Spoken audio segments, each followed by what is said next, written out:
Bienvenue à tous, je suis le Père Simon de Viollet du diocèse de Paris et nous continuons nos vidéos sur la question épineuse du denier. Et aujourd'hui, nous allons parler de ma paroisse. Comment est-ce que je la vois? Comment est-ce que je m'y engage personnellement? Comment est-ce que je comprends également ces enjeux? Je vous souhaite une belle vidéo. N'hésitez pas à donner vos commentaires, à poser vos questions, à vous abonner et à liker. À plus tard.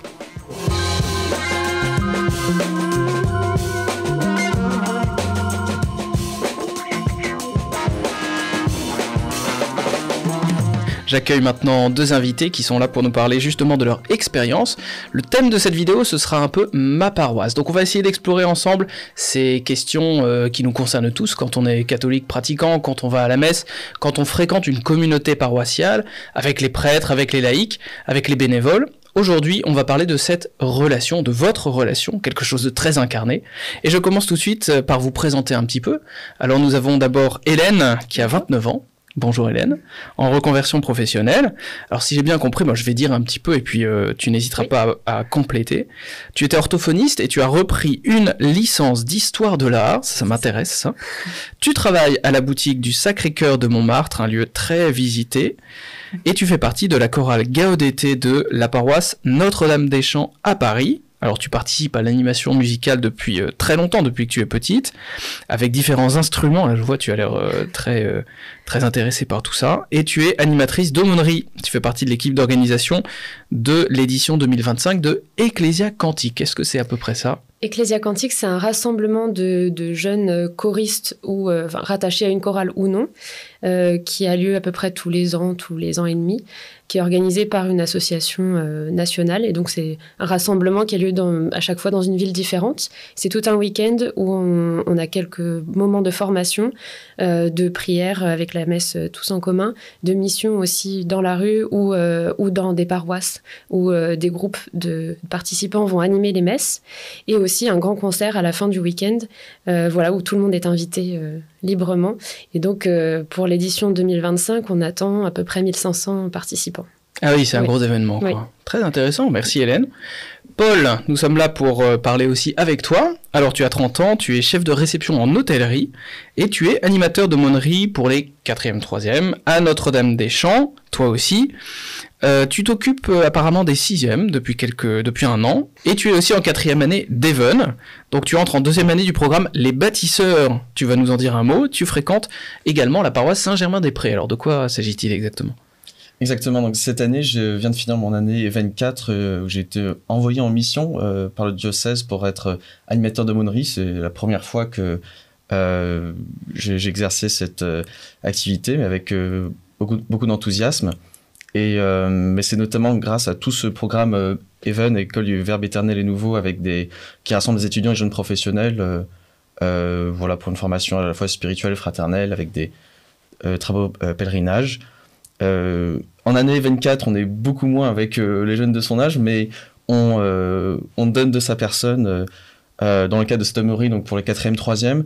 Mais voilà, c'était exaltant et je suis très reconnaissant de cette expérience et je vais même continuer l'année prochaine. Alors les bâtisseurs, de quoi est-ce qu'il s'agit ? Oui, les bâtisseurs, pardon, effectivement, j'avais quand même demandé l'avis de mon curé, est-ce que je peux à la fois faire mon année mission 24 et suivre le programme des bâtisseurs ? Il m'a dit, mais bien sûr, donc j'y suis allé. Donc c'est une formation à la doctrine sociale de l'Église en 2 ans. C'était très intéressant. J'ai pris ça un peu comme un spin-off de Even. Et on apprend tout un tas de sujets de société comme par exemple la politique, l'économique, la bioéthique. Et ils font venir des invités, souvent de marque, mais qu'on ne connaît pas d'avance. Et on a eu des thèmes assez importants qui ont été consacrés pour des week-ends comme sur le thème de l'immigration. On a passé un week-end à Calais, aussi un week-end sur l'art d'être chef. C'était au Bernardin, avec pareil des invités de tous horizons qui avaient vraiment des choses très intéressantes à partager. Et voilà, encore en seconde année prochaine, je serais ravi de continuer. Ouais. Très bien, j'ai l'impression qu'il est sans doute question d'écologie aussi là-bas de temps en temps, non ? Oui, exactement. Il y a eu la dimension écologique avec l'approche de l'Église, l'action d'écologie intégrale, etc. Oui, absolument. Tous les sujets qui animent la société d'aujourd'hui, qu'elle soit chrétienne ou non, elle intéresse aussi les chrétiens, évidemment, et l'Église a son mot à dire, et c'est très intéressant de l'écouter. Alors, merci pour ces témoignages. J'aimerais commencer par une question un peu simple, mais quand même tellement importante. C'est un peu le thème de cette vidéo, ma paroisse. Alors, je crois que tous les deux, vous n'êtes pas parisiens d'origine. Donc, qu'est-ce que ça représente pour vous, ma paroisse? C'est peut-être un peu un bien grand mot, une expression très incarnée, ma paroisse. Comment est-ce que vous le vivez comme parisien d'adoption? Comment est-ce que vous le vivez par rapport à vos missions? Hélène, est-ce que tu veux commencer? Oui, donc mes premières expériences, effectivement, c'était en province, dans des paroisses, certaines très petites, d'autres un peu plus grandes. Et c'est vrai que c'est le lieu où on pratique sa foi, où on rencontre d'autres catholiques, où on peut prier ensemble. Et voilà, c'est parfois, dans certains villages, en tout cas, le seul endroit où on peut prier ensemble et parler de sa foi avec d'autres catholiques. Donc c'est vraiment un endroit important où il faut qu'on se sente bien, on se sente accueilli et qu'il y ait des propositions pour tous les âges. Voilà, c'est vraiment quelque chose que je trouve important. J'ai été à la paroisse de Ars-sur-Formant, où il y a le Saint-Curé d'Ars, où c'était vraiment une très bonne ambiance de village, presque de famille. C'était très familial, très accueillant pour tous âges et tout type d'horizon, enfin toute sensibilité aussi. Dans une ville plus grande comme Bourg-en-Bresse, où pareil, il y a plusieurs paroisses cette fois-ci, mais avec des sensibilités différentes. Et en même temps, on était capable de se retrouver pour certains événements et partager des choses ensemble, notamment avec une chorale interparoissiale. Voilà, et puis aussi plein de projets d'aumônerie sur tout le diocèse, mais aussi en local, voilà, en lien avec les paroisses.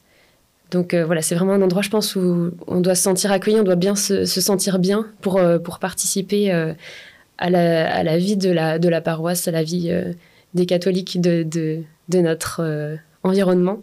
Et après, pour pouvoir aussi être à l'aise d'en parler autour de nous au travail, par exemple. Je trouve que c'est un grand soutien dans la vie personnelle.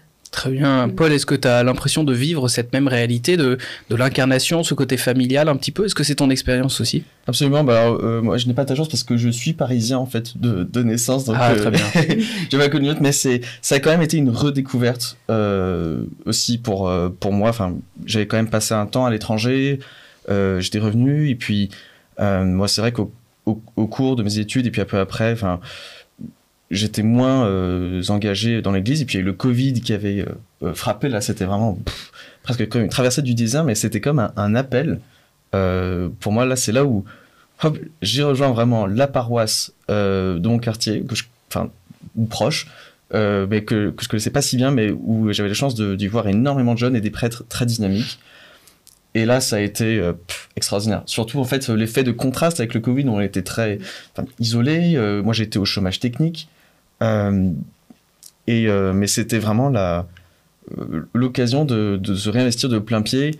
Et là, la bouffée d'air frais, à la fois spirituelle, fraternelle, sociale, de tout ce qu'on veut, a été telle que j'ai pu quitter et que je me suis jamais autant investi depuis dans la vie paroissiale. Donc là, je suis extrêmement reconnaissant envers l'Église pour ça. Et quand on voit des gens comme les prêtres ou des laïcs qui s'investissent beaucoup pour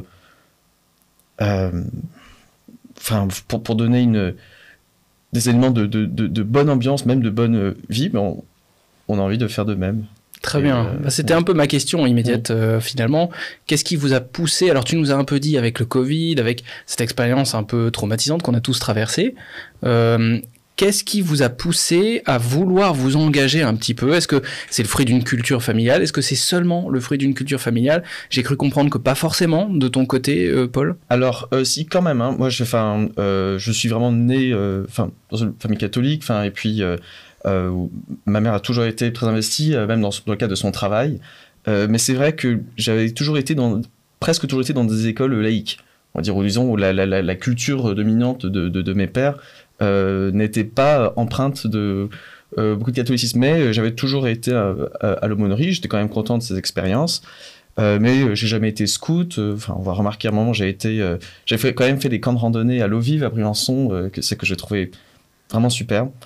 Et après, je pense que finalement, c'est peut-être la question qui se rapporte à chacun. Au bout d'un moment, il faut choisir. Si on va vraiment s'investir dans l'église, ça peut plus être quelque chose d'imposé par par-dessus, même si ça a du bon au départ. Pour se sentir peut-être appartenir, il faut aussi investir. Ça me paraît plus clair maintenant. Hélène, quel est un peu le moteur qui t'a poussé, toi, à t'engager un peu plus, à t'investir justement dans ta paroisse ? À l'origine, donc c'est en suivant mes parents qui animaient depuis que je suis toute petite, je les ai toujours connus animant les messes, participant à la vie de la paroisse. Et donc c'est comme ça que je suis rentrée, on va dire, dans la participation à la vie de la paroisse depuis assez petite, en jouant justement du violon, de la guitare, du piano, en chantant, pour les animations de messe, par exemple. Et petit à petit, c'est effectivement que j'ai pris mon indépendance vis-à-vis de mes parents dans la vie personnelle et étudiante.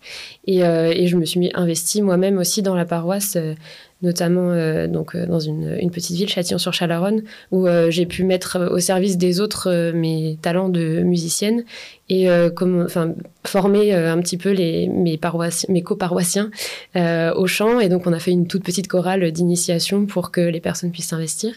Et aussi la participation à des messes animées par l'aumônerie, par les jeunes, en s'investissant dans les répétitions pour les entraîner aussi à eux faire partie de cette animation, de transmettre en fait tout ce que mes parents m'ont transmis et les amis de mes parents dans les animations de messe, pour le transmettre aussi aux générations suivantes. Voilà, ça c'était vraiment important. Et c'est comme c'est quelque chose qui était important dans ma vie depuis toute petite, c'est vraiment quelque chose que j'ai voulu développer en devenant adulte. Et c'est vraiment quelque chose qui fait partie de mon identité, je pense. De transmettre ce que je sais faire aux autres et pour la gloire de Dieu, pour que que les personnes se sentent bien dans la paroisse, que les personnes se sentent accueillies, que ça parle à un maximum de personnes, que chacun y trouve son compte et puisse ensuite eux-mêmes s'investir. Ça, c'est important pour moi. Alors vous nous avez parlé de paroisse, vous nous avez parlé de service, on voit bien que vous étiez très engagés tous les deux, ou au moins vous avez été portés par un engagement familial, amical, fraternel. Est-ce que ça vous est arrivé aussi de voir de temps en temps un peu derrière le rideau, dans les coulisses ? Est-ce que vous savez finalement, question qui pourrait sembler évidente, mais qui n'est pas forcément, est-ce que vous savez comment fonctionne un peu une paroisse ? Qu'est-ce que tu dirais là-dessus, Hélène ? Un peu vaguement, on va dire. Je sais notamment que les prêtres sont rémunérés aussi par les dons des fidèles.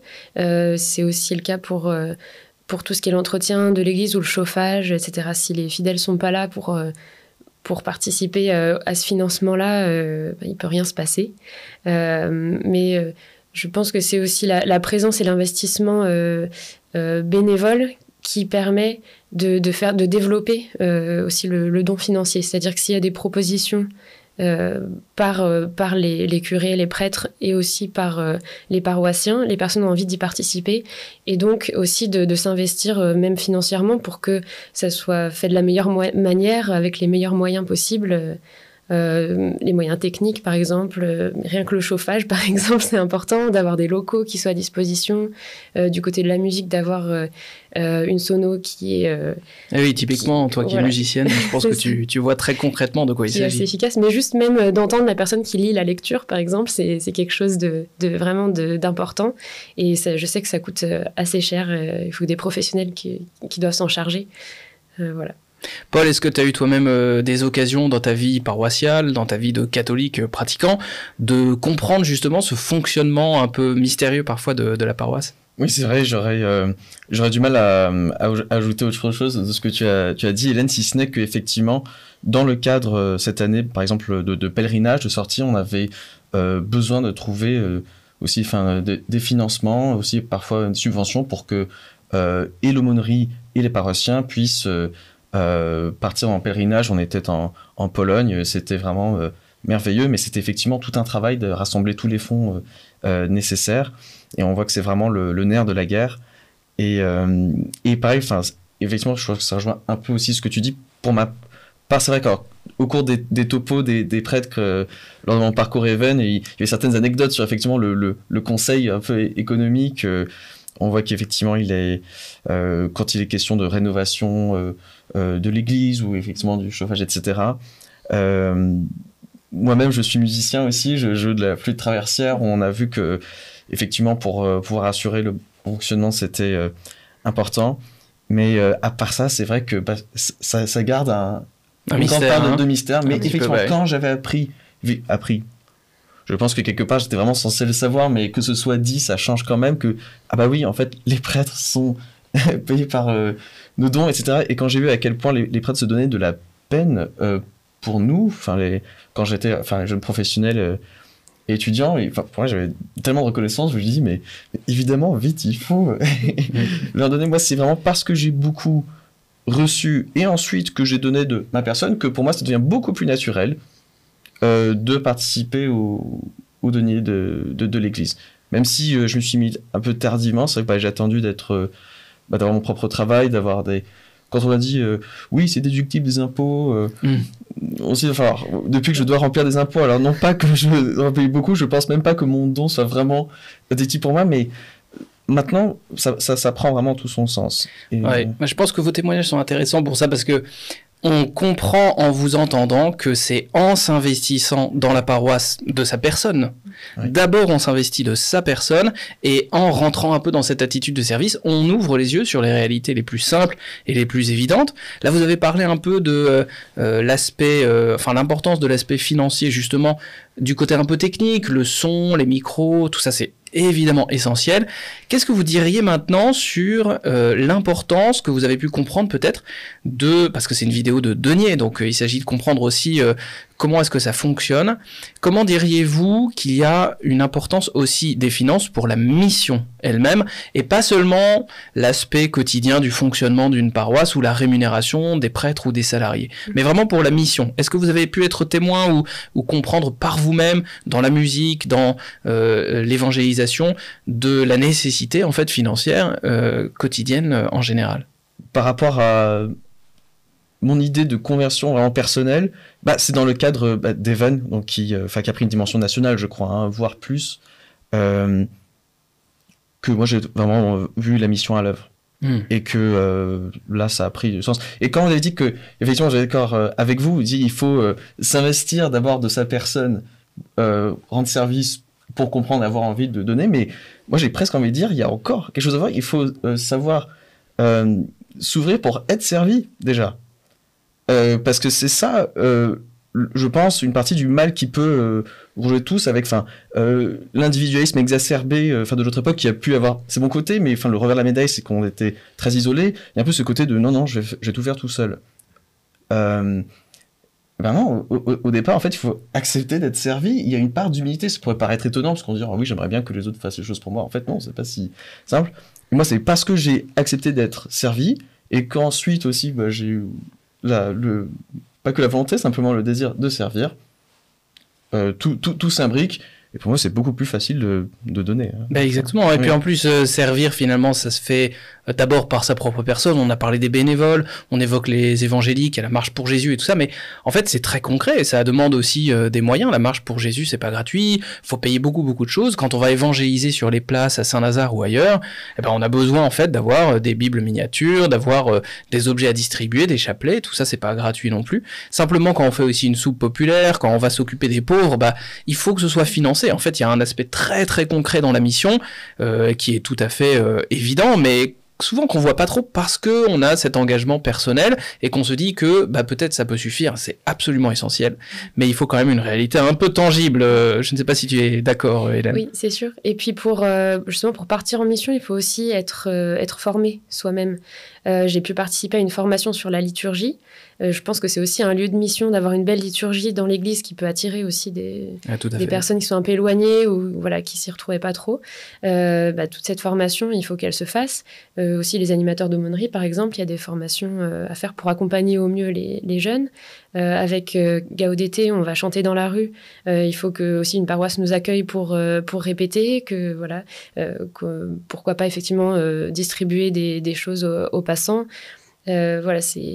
C'est une formation personnelle qui peut rayonner après, qui peut découler autour, mais pour ça, on a besoin de moyens pour mettre tout ça en place. Exactement. Alors j'aimerais vous poser une dernière question en quelques mots. Est-ce que après tout ce que vous avez dit, vous diriez aujourd'hui, par rapport au denier, qui est un peu une problématique un peu mystérieuse pour beaucoup de personnes, un peu dans les nuages comme ça, est-ce que vous diriez que, en ayant conscience de tout ça, vous comprenez l'utilité et même la nécessité du denier, même à un petit niveau, mais que tout le monde s'investisse un petit peu là-dessus? souvent dans sa propre paroisse, on se dit là la sono ça marche pas bien, ou les murs sont pas très propres, c'est pas très lumineux ou autre. Et c'est juste en donnant même un tout petit peu qu'on participe à la rénovation de sa propre église, mais même des voisines et à la vie de tous les catholiques finalement. Exactement, en donnant un petit peu mais régulièrement et en ne confondant pas ça avec la quête. Hein. C'est bien 2 lieux différents et ça vient soutenir des endroits différents pour la mission. Écoutez, merci beaucoup, merci Hélène, merci Paul pour votre témoignage et merci à vous d'avoir suivi cette émission sur le denier. J'espère que vous avez mieux compris comment fonctionne le denier, quel est son intérêt et comment est-ce que vous allez pouvoir vous-même donner le plus tôt possible parce que l'Église en a besoin, elle en a toujours besoin. Je vous dis à bientôt pour une prochaine vidéo et bonne journée.